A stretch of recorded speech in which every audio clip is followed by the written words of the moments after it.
In a world of endless noise, one sound cuts through. GC Radio Hub. Your world, your sound. Imagine your favorite voices following you everywhere.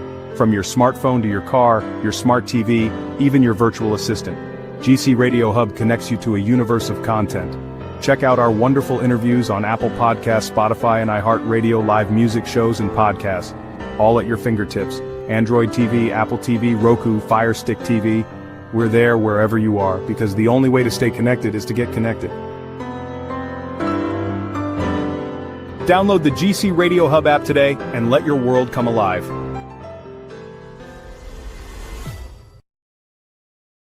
Former professional boxer, humanitarian, amateur career was great. With me, I also have Paige. I can't pronounce your last name correctly. Give me your last name. Paige Suchet. Okay, Suchet. Paige Suchet. We're today on Coach's Corner. Yep. Another episode of Coach's Corner.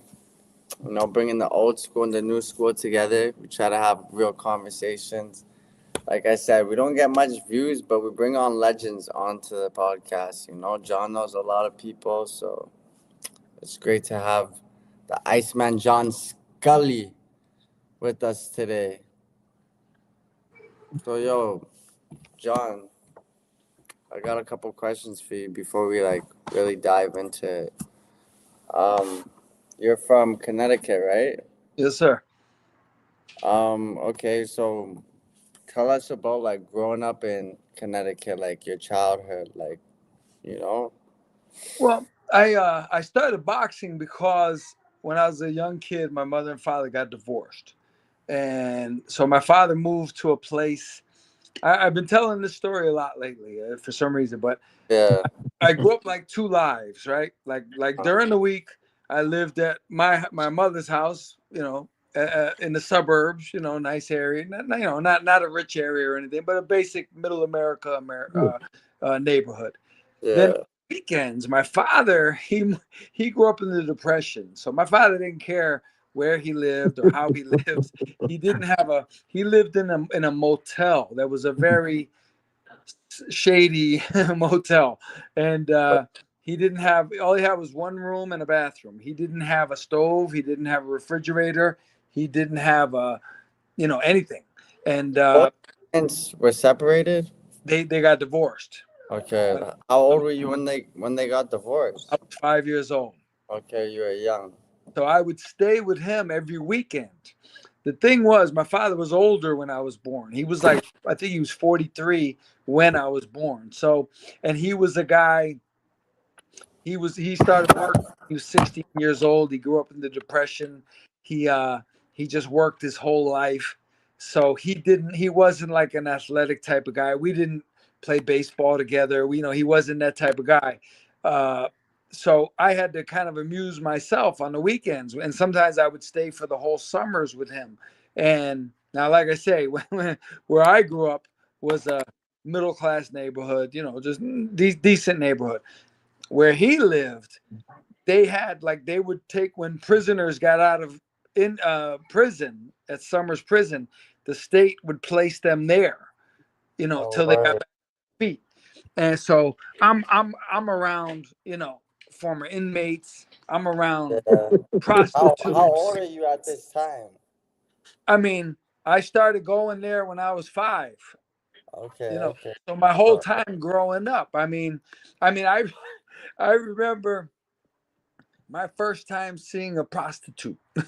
She's there. I didn't know, and she always used to talk to me. I was like 10, and I remember at nighttime I would watch her because I knew at 10 o'clock at night she'd be leaving, right? And I was always wondering, man, where's she going?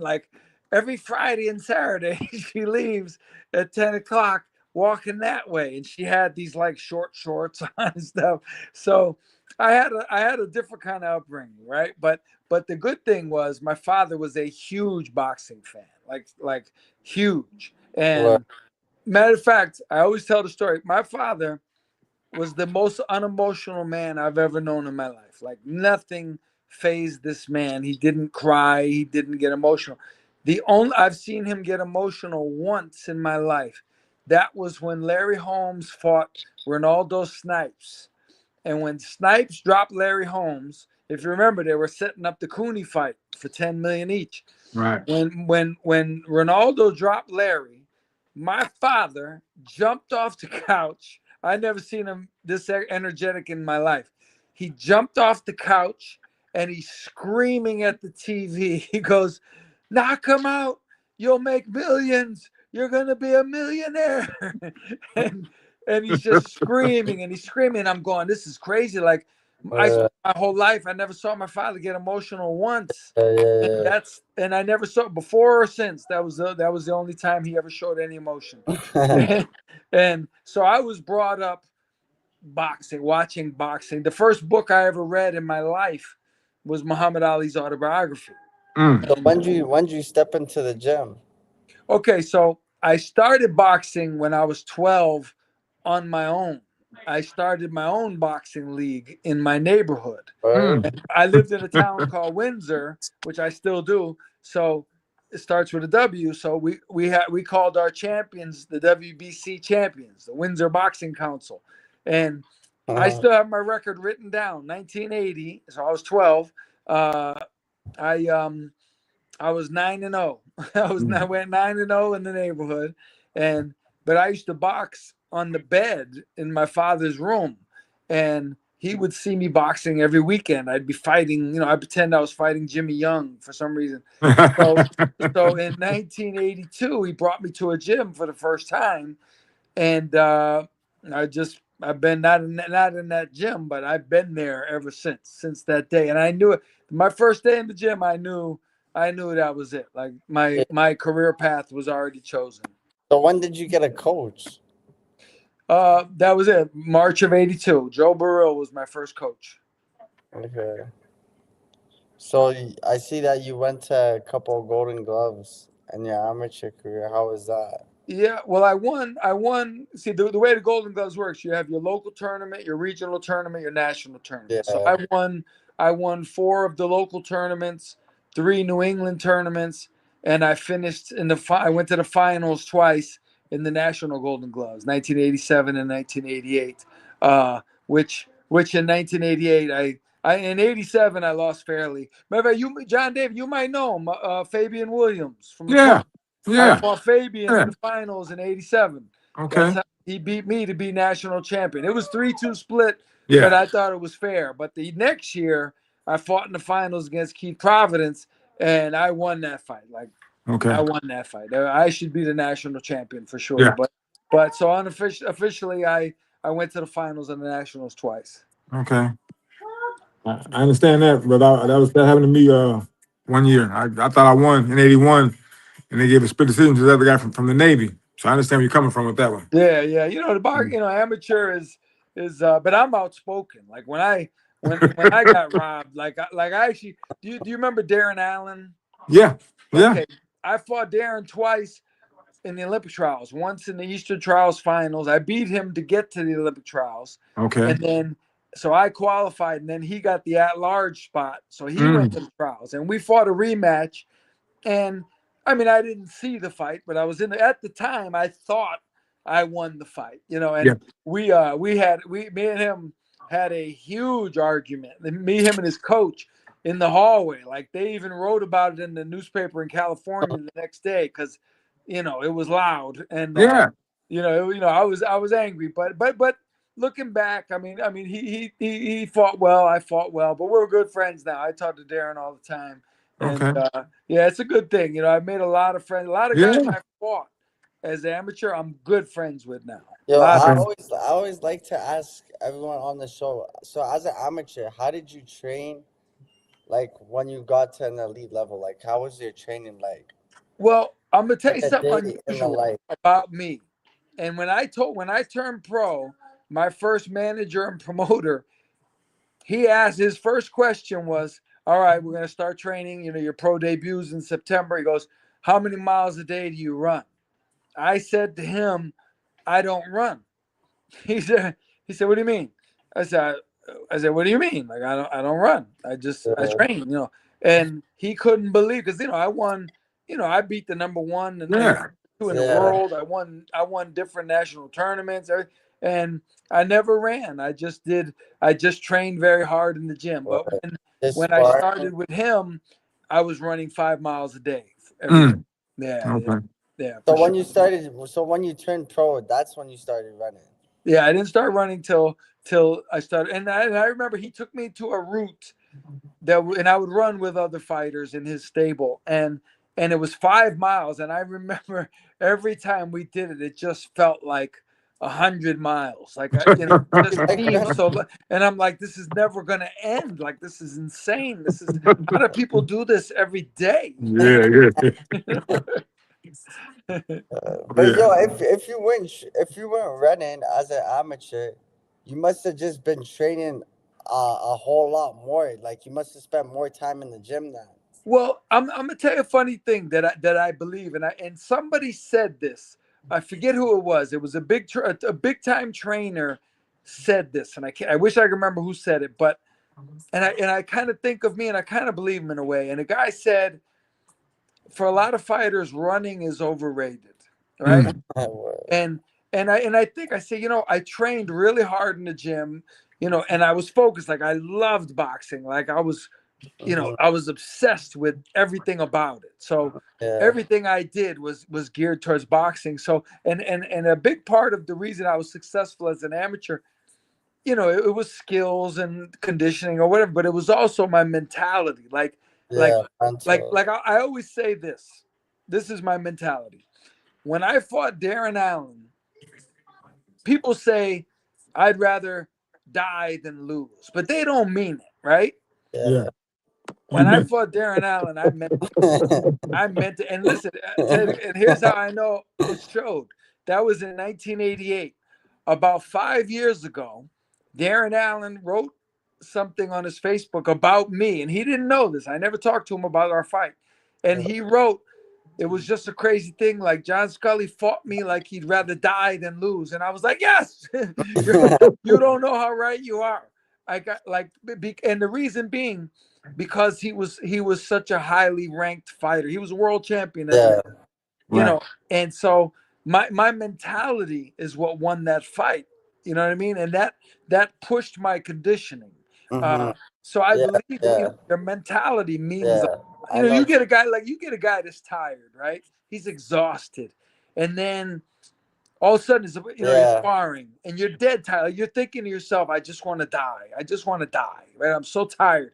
But then all of a sudden, your opponent starts talking trash, and all of a sudden, you get this energy. Where did you get it from? It's your emotion. It's not your conditioning. It's your emotions. That That's what adrenaline kicks triggers. in for you. Yeah. So that's why you might, if you ever do any research on me, you'll see where I talk about the mentality of a fighter all the time. And how important it is. Like, you could have a guy, the greatest athlete in the world. He can run faster than everybody. He can jump higher than everybody. He can dunk a basketball backwards. He can do all these things. But if he doesn't have the mentality to fight someone and to overcome that, you can forget it. And I'll give you a perfect example. James Toney is a born fighter. Like, this guy, fighting is nothing to him, right? And you know that because he would go against guys, and when they'd be announcing them, the other guy would be in the other corner with a six-pack, and he's ripped and he's trim. And James is over here in the other corner, fat. He looks like he didn't train a day. I love And James. yet, the longer the fight goes, the better it is for James, because he knows how to fight when he's tired, because he's got the mentality. All the six-pack and all that muscle didn't help the other guy at all, because the other guy didn't know how to fight when he was tired. James is comfortable when he's tired. And I used to have an expression. I used to tell people, if you can't fight when you're tired, you can't fight. You have to quit. You have to retire from this sport. Because if you can't handle fatigue, forget it. You're going to get annihilated. And so the mentality, I think, is as important, or even more important in a certain way, than the conditioning and different things like that. 90% mental, 10% physical. Yeah. So I'm gonna give you insight on James. I'm gonna tell you why James. See, James never ran. James doesn't believe in running. Yeah. He'll spar 15 or 20 rounds per I day. used to go to camp with him. I know he Yeah, I sparred said, "Dude, 7 minute yeah." But rounds. that's We why did he's 7 minute so rounds. punch drunk, man. Well, I tell you, you know what? Listen. I'm gonna tell you. Was it? His only problem was as James got older, and you know he didn't train as hard as he should have. When you find heavyweights, I don't care if Oh, you make right. them miss, but you know you get that Philly shell defense. It doesn't always work for you. I'll tell you why. If you got that shoulder up and you catch it here, but guess what? It bounced off your head. Yeah. A lot of times that Oh, happen. yeah, yeah, He yeah, keep having a yeah, lot of shots like that. So yeah. you know that Kyler with him today, as great as he was, And you know, Oh, wait, and you Chris. and you know So, what else I think? And look, I was not Willie Pep or anything, but I yeah, I had a much great better fight. defense than I showed in fights. It was the type of thing where when I was boxing in the gym, yeah, my defense was much better. I was calmer, and I realized like getting on the ropes, for example. I used to always get on the ropes, and guys would have a really hard time hitting me clean, right? And I would literally laugh, and I'd be talking to them. I said, "All right, try yeah, again," right? But you realize in a fight, it's different. The yeah, smaller yeah, gloves and the circumstances are yeah. different, and Back. it's just the whatever they call that, the law of I forget what they call it, but uh, you're going to get caught sooner or later. If Yeah. there's only Unfortunately. one Floyd Mayweather, Wilfred Benitez. That's why people imitate So, Floyd because they do it so well in the gym, and then they get in a fight and they get knocked out yeah, because you're not Floyd, you're yeah. not Roy Jones, you're not I wanted Cassius to Clay. ask you. So, like, what was your style like when you first started? Was this Like, something that how, you patterned yourself after? Well, yeah. here's what happened. When I was an amateur, I used my favorite fighter was Muhammad Ali, especially Cassius Clay, right? Clay against Sonny Liston. And when I was a younger amateur, I used to dance and box and all that, right?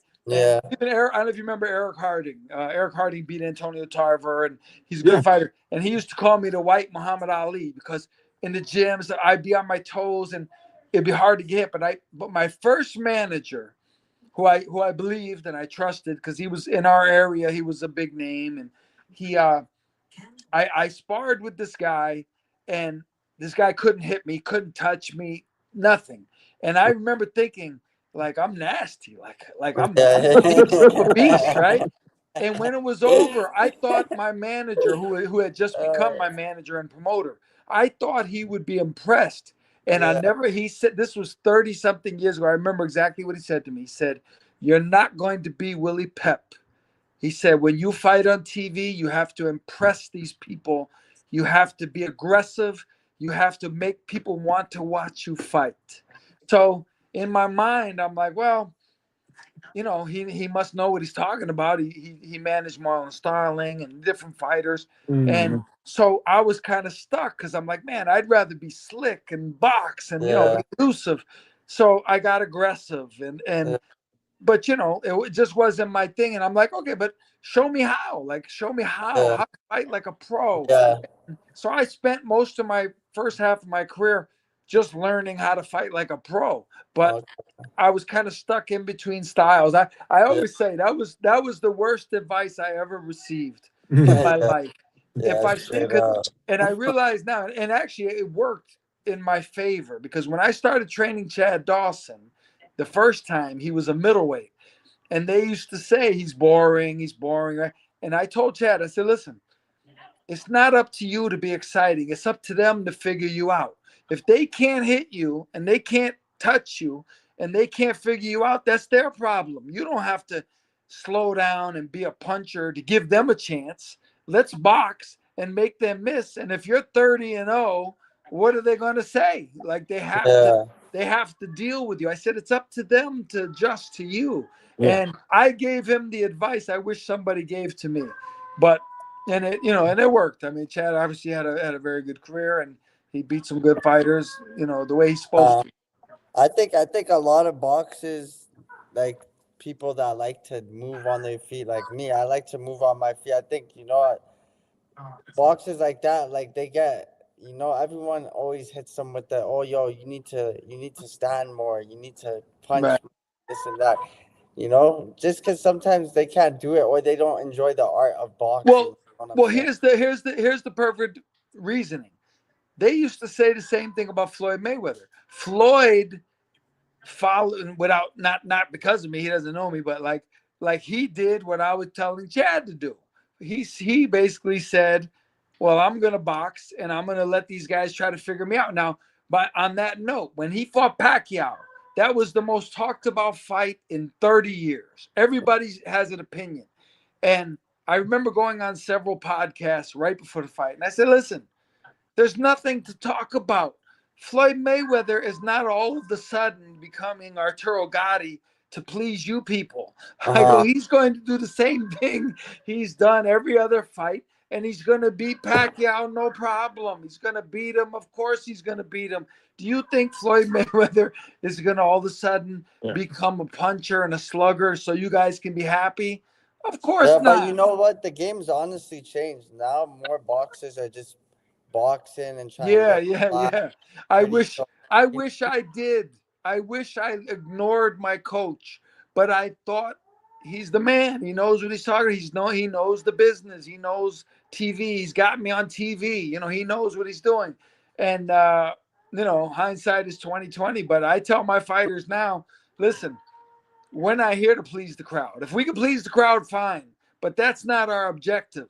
You know, that's how you lose. You lose trying to please people and be something you're not. And like I say, with Chad, I'll give an example. When he fought his first big fight was when he fought Carl Daniels. Carl Daniels was former world champion. He had just won 12 rounds with Hopkins. I told Chad, I said, listen, it's up to him to figure you out. I don't care if you're exciting at all. I want to box this guy, and I want him to never touch your face for the entire fight. And Chad ended up stopping him, and they stopped it after the 7th round, just because I think they were frustrated. Wait, John, when did you start coaching? Like, well, the whole time I was boxing as a pro, even when I was an amateur, I was coaching amateurs. So I had an amateur team. I had national even when you while I was fighting pro. And at the end of my career, my last fight was 2001. In the year 2000, hey, yeah, I'm a pro. Go out there. And, my last year of professionally fighting, they asked me to train a female boxer, Elizabeth Mueller. She had some fights coming up, getting ready to fight for a world title. So I started training her, and she ended up winning a world title while I was still boxing. And then what happened when I was still getting fights, I got asked to train Lawrence Claybay. I started training Claybay, and I was still trying to fight. And what happened was 2002, I got a fight with Elvir Mariki, if you remember him. Kosovo Kid, they called him. I got a fight with him, and I took the fight. It was like, say, hypothetically, it was June 10th. It was June 10th. Literally the next day, Claybay gets a fight for June 11th. So my first reaction was, okay, I'll just train for my fight, and I'll train Clay for his fight, and I'll fight, and then I'll go to his fight. Then I thought about it, and I say, you know, he deserves my attention. He deserves my time. And so I let it go, and that was it. I started training fighters. Hey, wait, I have a question for the both of you guys, because both of you guys are fighters. So do you think now that you guys are coaches, that, like, does it make you a better coach if you were a fighter or what? Because you have Hall of Famer coaches that never fought a day in your life. And then you guys who are Hall of Fame fighters, and you guys train world champions. So. You go first, John. Listen, me personally, right? This is just me for me. I always describe myself as a fighter who trains fighters. Everything I teach my guys comes from my experience. My mentality is, if I tell them, and I always felt like this, like, stop it. I always felt like this. If a guy trains, now there's great trainers who were not fighters, and better trainers, more accomplished trainers than me. And I know that. But I will say this. I had a trainer one time who was not a fighter, and he started to say something like about heart. Like, maybe, I don't know if he was questioning mine or, you got to show heart. You got to, and I'm like, man, you've never done this. Like, you've never had to, you don't know. In reality, you don't know I what feel you're you on talking that. about. Yeah. And that's my, well, hey, man, you guys, let me shut this door. Don't That's worry about it, bro. Don't worry about it. that's my advantage as a boxer, is that I can relate to the fighter on a level. And I'll put it this way. This would be my best way to describe it.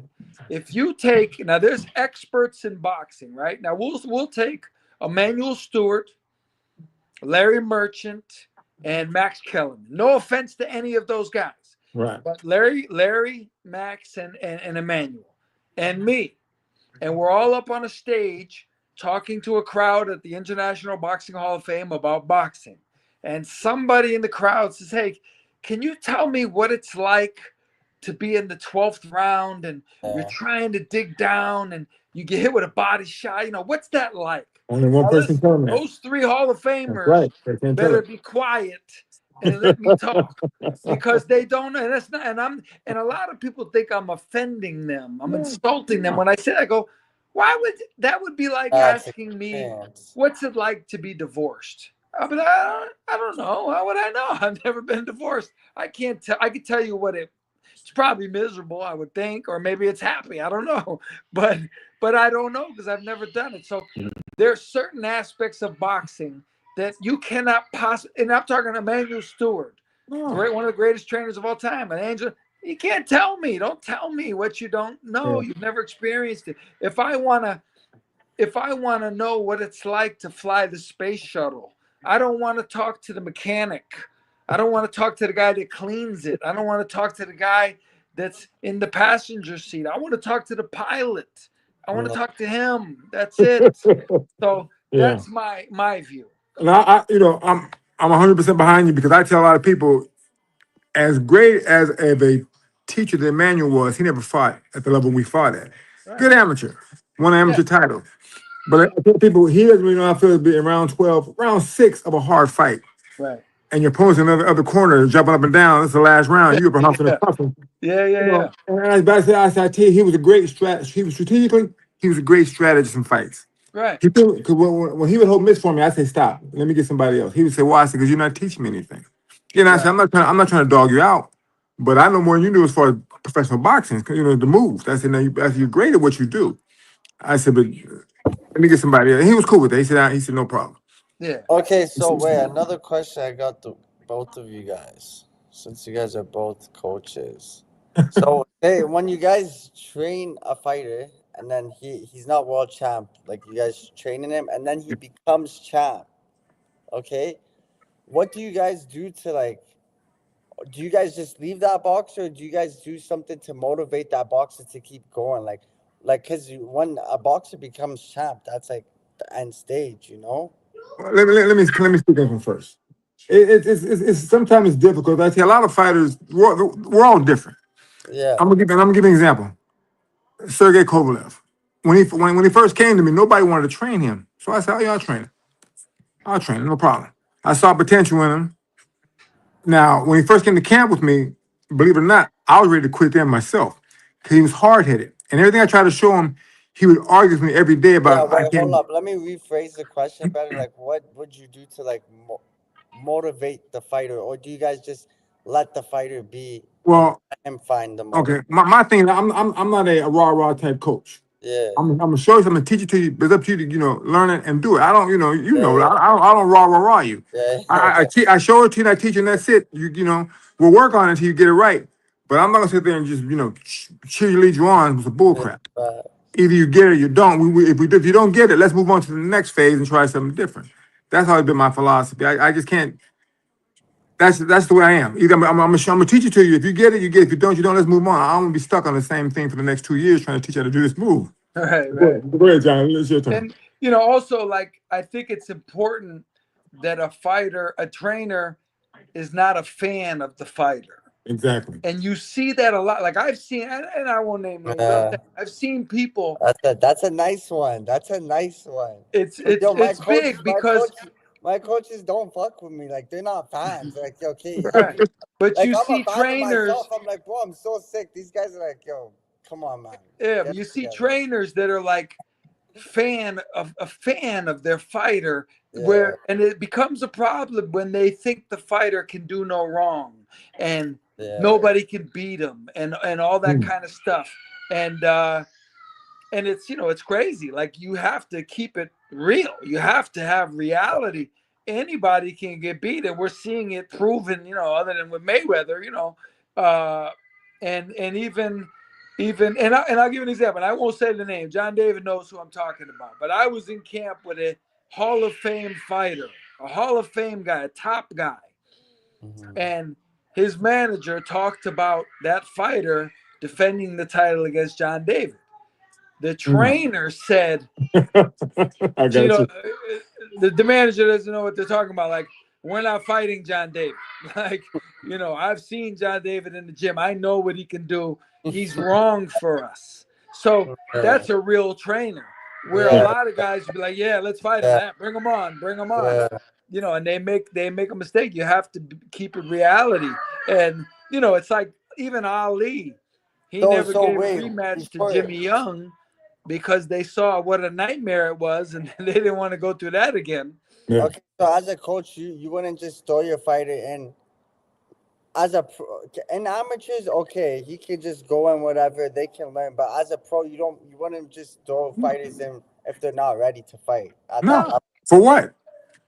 And Why? you know what? I was telling someone the other day, and if you think about this, this is very I know a true. lot of coaches do that to fighters. No, But they're not listen, real coaches, bro. They're if not you real think coaches. about if boxing was run the way people really wanted it to, nobody would be undefeated.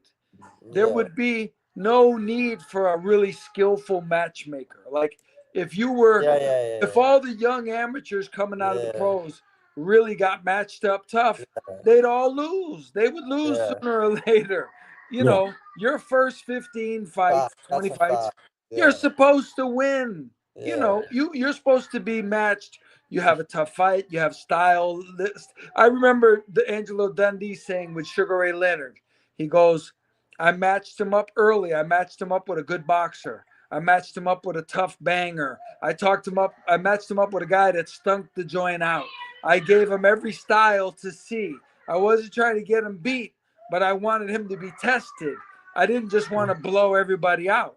Now, if you fought that way with all guys, most of them would get beat sooner or later. No, guys, John David, I assume you know these guys like Lindsey Morgan, Yeah. Larry Prather, guys like that, opponents, Melvin Wynn. I mean, Randy Smith. You must remember Randy Smith. Randy Smith, you might have even fought him. I fought him. You fought him. I Yeah. fought Randy Smith when I was like 23-2 or something, right? And I talked to Johnny Boss, famous matchmaker, and Yep. he matched me up with Randy Smith. And I said to him, I said, all right, so what's the scoop? What do I need to know? He said, well, I'll tell you this much. His record is an average record, but he's never been knocked out, and he's fought every top contender and world champion you can think of, including Michael Nunn, Mike McCallum, Iran Yeah. Barkley, Sambu Yeah. Kalimbe. He's Yeah. went the distance with all of them. He's never even been so much as dazed. He said, if you try him to hit him in the head, you're going to miss every punch. He said, if you don't go to the body, he's going to beat you. Now, people wouldn't believe that based on his record, but yeah, you look at who he actually is. Because, John David, you can back me up. I've seen great world champions in with guys that you never heard of, and you're like, man, for a couple rounds here, I don't know who's the champ and who's the sparring partner. Like, there's so, and I learned this with Beterbiev. There's so many sparring partners. We bring in guys from all over the world, England, France, Russia, Ukraine, everywhere. These guys I've never heard of, and they're coming in, and these guys are phenomenal fighters. And I'm Yeah. like, man, they would beat half the guys out here if they got the opportunity, but nobody knows who they are. They don't have a promoter, they don't have a connected person with them. So, it's a lot more than just throwing your guy in with anybody. You gotta be strategic here to get through, because there's so many fighters out there you've never heard of that are animals. They're Yeah. beasts. They're Yeah. Man. skilled. These guys are good, and you've never heard of them in your life. No. Yeah. No. You're right. My third pro fight, I fought a kid named Robert Thomas. He had like 45 pro fights. From Philadelphia. I thought, I yep. know him. He beat Charles Brewer twice. Did he? Man, I hate this guy with everything I could, man. He still wouldn't go. He was a tough dude. Yeah, no, My he third had pro a fight. horrible record, Yeah. and he beat Charles Brewer 2 times. Mm. Yep. Yeah, man. I know you're coming from with that. So yo, how did you start training Beterbiev, or how do you say his name? Better be it. Beterbiev. Better be it. Artur Beterbiev, yeah. I'm close. How'd you start training? Well, I mean, I'm assistant, and what happened was kind of like our discussion earlier. He has a very good trainer in Mark Ramsey. Mark Ramsey has trained many world champions, contender. He's a good trainer. He's a very good boxing guy. One of the best boxing guys I know, but he didn't have a career as a boxer. Right. So Artur wanted someone on the team that could relate to him on that level. That's smart. That's smart of him. Yeah. So they suggested me, and I came in the beginning of 2016, and I remember we hit the pads. You know, I guess it was kind of like an audition. Yeah. And right away, I could see that he responded to me. As a matter of fact, it's kind of cool. One thing about Beterbiev that I really respect, for an advanced guy with over 200 amateur fights, you know, world champion, all that, he's still open to learning stuff, right? New stuff. And one day in the gym, because he was never a body puncher. You know, a lot of the guys come under the Russian system and the amateurs, they don't throw body punches at all.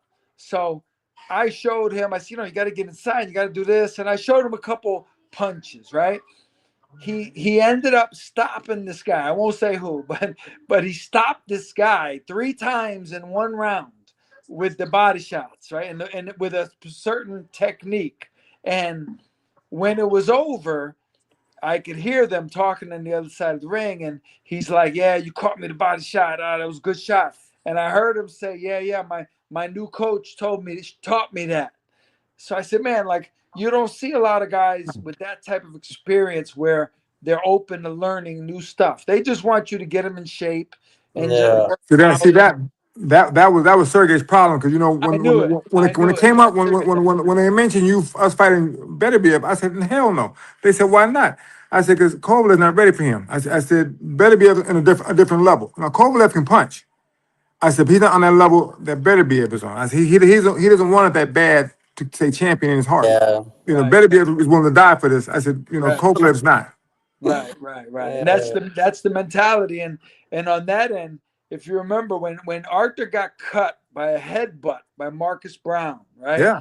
That was a horrible cut. Like, it was crazy. I was in the corner. It was like the 3rd round.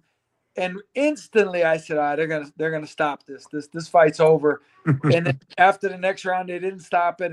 And I said, well, sooner or later they're gonna stop it. But in the corner, Artur never said a word about the cut. He didn't say, is it bad? You know, how bad is it? I can't see. He didn't mention anything. That's a different level of mentality. You know, most guys are going to say, hey, is it bad? You know, how bad is it? You know, or something. They're going to mention something. Yeah. This guy, he didn't faze him in the least. Didn't want to hear it. So what makes a great fighter? That. Yeah. The mentality. And you know what? The mentality. The mentality. They don't even have to. How bad do you want it? You know. But yeah, and here's the thing. I'll give you a perfect example. There's 2 guys who are the perfect example of this. When you think of heart and toughness, and you think of a mean dog, right? You do not think of Sugar Ray Leonard and Muhammad Ali. Yeah. But guess what? Those 2 guys were as tough and mean as any tough guy you've ever met in your life. And I always say this. People remember the first Ali Frazier fight. It was a great fight, et cetera, et cetera. He gets dropped in the 15th. He gets up before the referee can start counting. In the 15th round of a grueling fight, he gets up immediately. But that's not the most important thing. How that man made it through the 11th round of that fight is a miracle. It's a miracle. He got brutalized. He almost got knocked out. People forget he actually got hit with a bigger punch in the 11th, and he didn't go down, but he literally looked like he was sitting in a chair. He dropped down, he popped back up. Today they stopped that fight in the 11th round. Ali gets stopped, but he was a different type of human. And if you can't teach that, you cannot teach that to a guy. You could tell him, but when it comes down to it, you get hit like that, and you're that tired, and you're fighting Joe Frazier at 27 years of age. Yeah. You're gonna make up your mind right then whether you want to be a fighter or not. That's right. And a lot of guys would say, "No, I don't want to be a fighter anymore." So does it pay to be a coach? Like you guys train these world champions. Do these coaches get paid good or what? Let me hold on. Yeah, you should know. You gotta tell us. So let me tell you something, man. Here's the crazy thing about boxers. You know, in the beginning, they're all humble. I guess we're all humble. I don't know how, I try to always stay humble. When certain fighters reach a certain level, something changes in them. The first thing that they come to the coach, say, can I cut your percentage? And I tell them, hell no. I said, well, I was making 10% and you was making 5,000. I got paid 500 for 8 weeks of work. We didn't cry about it then. Right. I said, you can cry. I said, now you're making millions. Now you want to cry about it now and give me what I deserve? I said, no, man, come on. Yeah, that's you've had issues with fighters like, bro, chill with that shit. Yeah, and that's a horrible thing because, and I see fighters doing that lately. I've seen a few guys do it, and it's the type of thing where like they say, "Oh man, I'm making 20 million. How am I going to give you 10%?" I go, "What do you mean, man? I was here. I helped you get to this point. What do you mean? Like you wouldn't be there if it wasn't for me. What are you talking about?" Yeah. And here's the thing. You make it, I make it. And I've told my fighters, they say, like, and I'm not trying to say I'm a hero, but I'm just giving you an example. I've had young guys fighting for $800, $1,000, and they say, how much I got, how much, do you get? I said, it's 10% no matter what you make, if that's what you give me. But listen, I go, you make money, I'll make money. You don't make money, I don't make money. So I want you to become a better fighter so you can make money, and then I'll make money too. But we're doing this as a team. So if all of a sudden I'm making $400, $500, $1,000 for your fights, and then you get an opportunity to make big money, and now you don't want to give me that same upgrade, that's not. And I think honestly, a lot of fighters don't think clearly until after they retire. And I'll give an example, a mentality. And I won't tell you who it is, but I was in camp with a guy, a champion. So did you guys always pay your guys as coaches then? Because you guys are fighters. Yeah, of course. Yeah. I give them 10%. Oh, I would never from day one. I'll tell you the mentality of a fighter, and I had to straighten this guy out. I was in camp one time with a world champion. His sparring partners come in, and they're ready to go. But for the first week and a half of camp, they didn't spar because the champ didn't have his gloves with him, and he was waiting for them to be mailed in. And I said, well, I got a pair here. We got a brand new pair here. He go, no, I got to wear mine. I said, okay. So the first weekends, he doesn't pay the sparring partners. And I'm like, I say, what are you doing? He goes, we didn't spar the whole week. I go, listen, man, you're not paying them to spar. You're paying them to be here. You're paying for their time. It doesn't matter if you spar 100 rounds or none. They got to get paid. Are you crazy? That's right. And the guys ended. One of them didn't get paid for like months. And I said, man, you're not thinking clearly. Did you guys ever pay sparring partners when you guys were coming up? Yeah, my manager did. Yeah. If you were early in your career and you needed that person, a lot of times you would just spar the guys when you're 2-0, 3-0, 4-0. But if you needed that person in your camp and he was there, I tell my manager, man, you got to pay this cat. What's the most you pay for a sparring partner? In my time, it was $500 a week. A week? Yeah. Yeah, I remember that was like the going rate. Tyson used to pay $1,000. Yeah. but everybody else paid 500, and but yeah, you get what you pay for. Like if you're gonna spar with a guy, and he's a local guy, and he's giving you some work, but he doesn't feel like it that day, and you're not paying him, that's Yeah, what you're gonna facts. I was get. just about to say, if you pay me $1,000, I'm gonna give you the best work that That's what week. I'm You know saying. what I'm saying? And You you gonna get remind worth that people, $1,000, like, yo. listen, your manager will remind this guy, listen, don't forget you're getting paid. Like you're not here just to take punches. Like you're here to try to win. Yeah. And but yeah, when I went to camp with Roy Jones early in his career, he was only like 12-0. Right. He had 6 sparring partners, including me, including Reggie Johnson and Buster Drayton, one Man, former world champion and one future world champion. He that's had good fight. He so had Stacy crazy. McSwain, if you remember Stacy. Yeah. I Stacy was a remember good Stacey. boxer. So he had a high level 6 guys, and that was him at 12-0. And I remember his manager told me, he said, "Listen, we're not worried about the money. We're worried about getting him what he needs. And if we're investing in him, and we're going to lose money, we're losing. If we cut ties with him right now, we'll have lost money. But we're banking on the fact that he's going to be a world champion, and he's going to make big money, and we're going to get it back and more." And that's what happened. So if you have a guy with you that's not willing to pay sparring partners, that means he may probably doesn't have the money, or is not willing to lose his money. He may not be the guy for you if you expect to really advance in the game. Yeah. Man, I have a question. I don't want to get you guys caught up, but you guys think Roy Jones was juiced up back then? Not in the beginning. Not in the beginning. Yeah. Well, That I was know natural. this. That was natural. The stuff that he got caught in that one fight was Ultra Fuel, right? Now I used to drink that. They used to sell it at the GNC by my house. I used to drink it like every day. So I don't know if it's illegal, but Yeah. I know I bought it at GNC. I didn't buy it, in a back alley somewhere, Yeah. I said, but in the beginning, no. He was just natural ability, Yeah. man. Natural talent. Yeah. And you can't take that from him. I mean, Yeah. maybe later on, I don't know, but in the beginning, it was all natural, brother. Yeah. You know. So question for you. So after your amateur career, you turned pro in '88.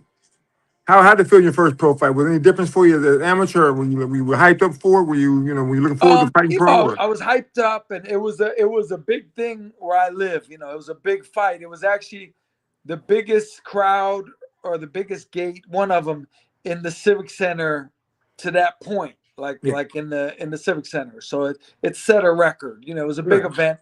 To me, it's funny. I was a different kind of guy the way I thought. Like I knew as a top amateur going pro, I was not going to have a hard, real tough opponent, right? I'm going to get my feel. But in my mind, the way as a fan of the sport, this guy had won the Golden Gloves 5 years earlier, and that was my first Golden Glove tournament that I ever went to. Mike Tyson was actually in the tournament that year. And I remember thinking, like, man, this guy, he won the Golden Gloves. This guy won the Golden Gloves when I was 14 years old. Like, he was there. So in my mind, I respected him. It's a weird thing. And I went, and I remember I broke his rib, apparently, or fractured it. And I stopped him. And and looking back, I mean, that's what was supposed to happen. But you have to do that because I realized then, like, going pro, even though you're a top amateur, like world rank, national level, going pro is different. It's a different vibe. Even having no headgear, you feel naked. You have no shirt, you feel naked. And then you get a load of those headbutts, and which I had never experienced before because I always wore headgear. I mean, the human head hitting another human head. That's rough. Oh, did we lose him? Can you hear him? Yeah, no, we lost him, John. Come on, John, come on back. I think his phone might have died or something. So are you right now? Are you working? Just mainly working? Yeah, I'm back training tomorrow. Actually, Okay. my back is finally better, bro. I fucked up my back. How'd you do that? I don't know what I did, bro. Ah, I was sparring, and then imagine like I was just training, too much, and then one day I was sparring, and then I felt my back like tight, and then I was like, you know what? I only have 3 more rounds, and I was sparring someone like whatever. This guy was light work. Actually, I had to go to 3 more rounds because the guy I was sparring, he thought he was someone, so I had to show him. But calm down, man. So I finished the 3 rounds, and then as soon as I get out the ring, like, bro, I'm like paralyzed, man. Like my back is just like this, Oof. man, and I can't walk. I'm like, bro, I'm only 26 years old, bro. If my back is like this, it's seriously something's wrong with it. Ah, But Hello, sorry about that. all right, no problem. Somebody Glad- called me and they Yeah, broke me off. it bumps you off right away. So let me ask you a question real quick here. So I want to ask you about your first professional loss. Right. Yeah, Brett Lawley. I remember him. Was that a fight? Tough Was that a guy. fight? Was that I didn't see the fight, but so it was a fight that you think you won, or and you got No, robbed? Or I'll tell you what happened. As an amateur, I was 165, right? okay. And I had trouble making 165. I can remember going to the Nationals and having to lose 6 pounds overnight to make the 165. Yeah. I turned pro. My manager tells me I'm going to be fighting at 160. I said, man, I haven't been 160 since I was 16 years old. Yeah. And I said, why don't I just fight 168? He says to me, that's not a real weight class. That's not one of the original 8. I go, listen, Sugar Ray Leonard is the WBC champion right now. What are you talking about? It is a real weight class. He wanted me to fight middleweight. So he had me running 5 miles a day in a rubber suit, and it was just horrible. And so I even have a picture of me in the rubber suit in the Atlantic City, in the hotel, in the gym, trying to lose weight the day of the weigh-in. And so honestly, the biggest thing I think, Brett he wasn't real talented, but he was a tough pro. He was a real pro. He had been a pro 9 years. I was a pro 9 months. I turned pro September of '88. That fight was main event on ESPN, 10 rounds in June of '89. I had just turned pro. I figured I was going to wait a year or so and develop, but for some reason, he really pushed me. And making 160 was horrible. And you take that, between being, nervous, and it's ESPN and Al Bernstein's interviewing me. And I always remember one thing I'll be honest, one thing that psyched me out a little bit. In the paper, it was either the paper or on TV, like the day of the fight, Brett Lally said, I can promise you one thing. It's going to be the best fight of the night. And I remember thinking, man, I've been in the steam room for a few days. I don't think I'm up for having a fight tonight.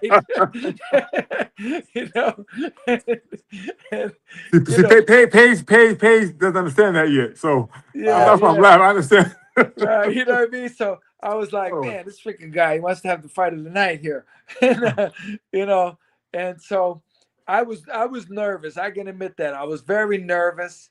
And I always say, no disrespect to Brett, but I had beaten better fighters than him. I had beaten Otis Grant less than a year earlier in the amateurs. Otis Grant was number 2 in the world. I beat Darren Allen when Darren was world champion.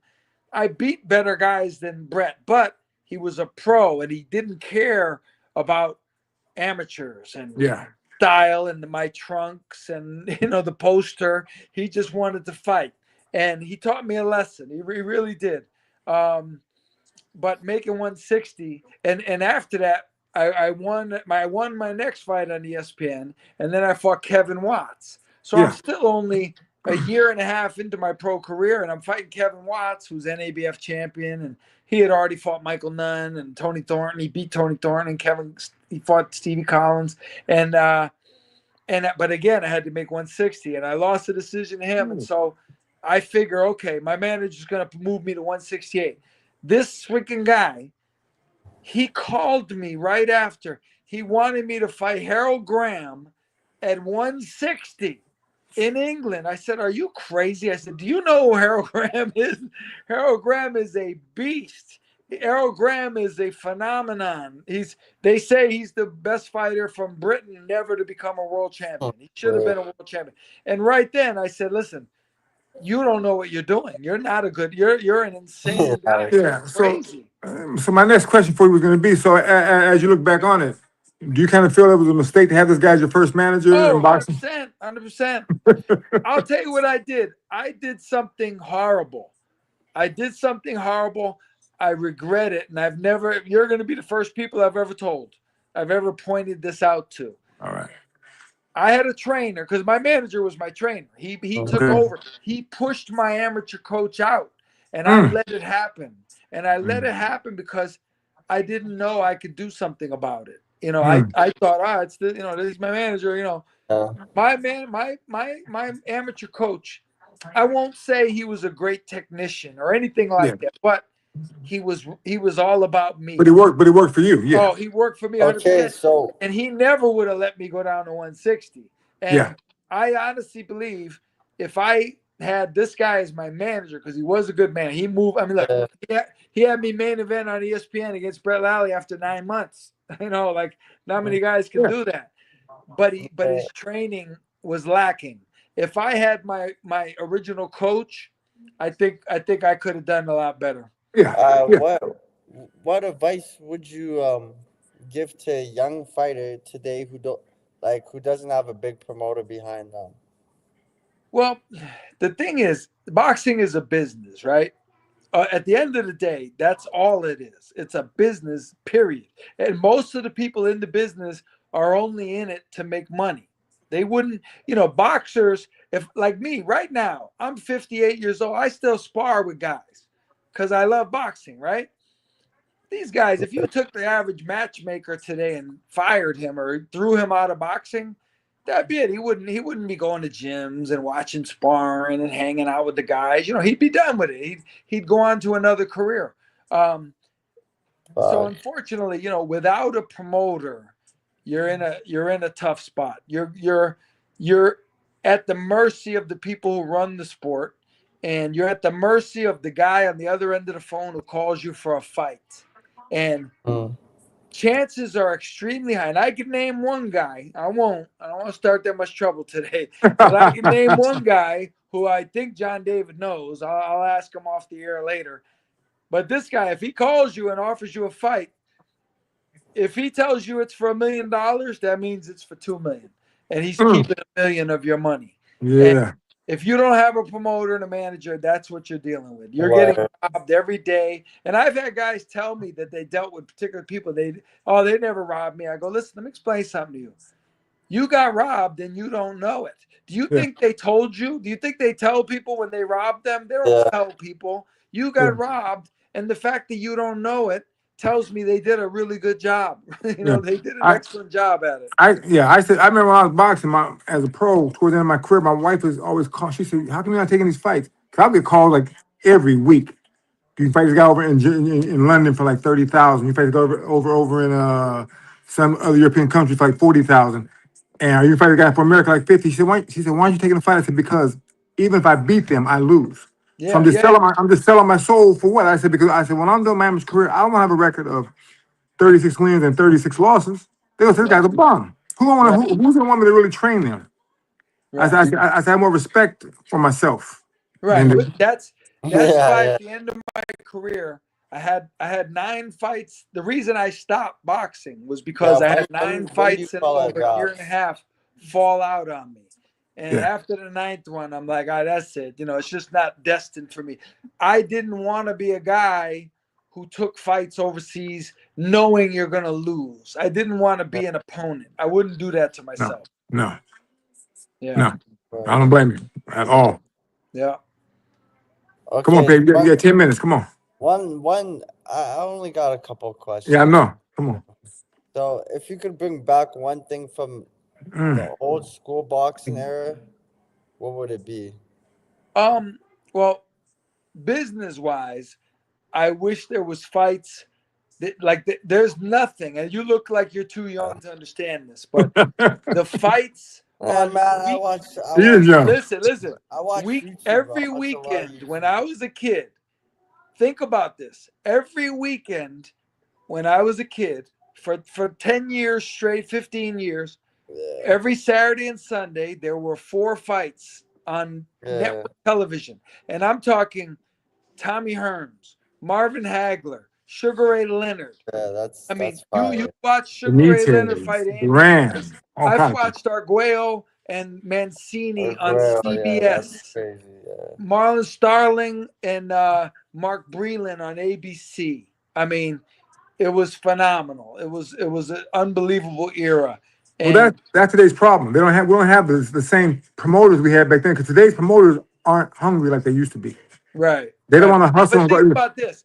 We knew Donald Curry way before he ever won the title because he was Yeah. on TV all the time. Nowadays, I don't hear about these guys until they become world champions. Like they're already champ, and I'm like, oh, who's this guy? I didn't see him coming up and being built up. So I would bring back accessibility to Yeah, some man. guys. Well, Right. the biggest problem with that is real quickly here, real brief. The biggest problem with that is with today we have social media. So a Right. lot of guys built themselves up on social media and they call each other out, but they don't really prove they can truly fight. Right. So unless you have a million followers, you're not gonna know who the hell this guy is. Right. Yeah, But do you know there was a guy, and you might remember his name. He seemed like a nice guy. I'm not insulting him or anything, but there was a guy, he died of cancer actually a few years ago. And he was showing himself in the hospital, like on Instagram, Mm. live. I forget his name, but what he did was he got on on Facebook and Instagram, and he would take pictures of himself like at the gym with Mayweather and Mayweather Senior. Mm. And I remember thinking, man, this guy's famous. Like, who is this guy? He's taking pictures with everybody. And I looked up his record, and he was just like a regular guy. But social media made him seem like he was somebody huge, Yeah. and he wasn't. And that's how Ryan Garcia did. Hey, look, Jake Paul did it. Jake Paul did it. Back in those days, like I knew about Donald Curry. But man, way you before gotta he give it to became Ryan champ. Garcia. He beat fucking Devin Haney, man. Devin Haney's supposed to be a technician, boxer, Yeah. Well, and that reminds. So that's I was on the hating on business- Ryan Garcia. I was hating on him too. I was like, yo, this guy's a joke. And then when he beat Devin Haney, I was like, you know what? I'm gonna give it to him. That Yeah, left he's hook, legit. He's he legit. got But he got a legit left hook. right. But look, now the other thing, right now today, I've never seen this. I haven't seen this in 15 years. You see 2 guys get on the inside during sparring, right?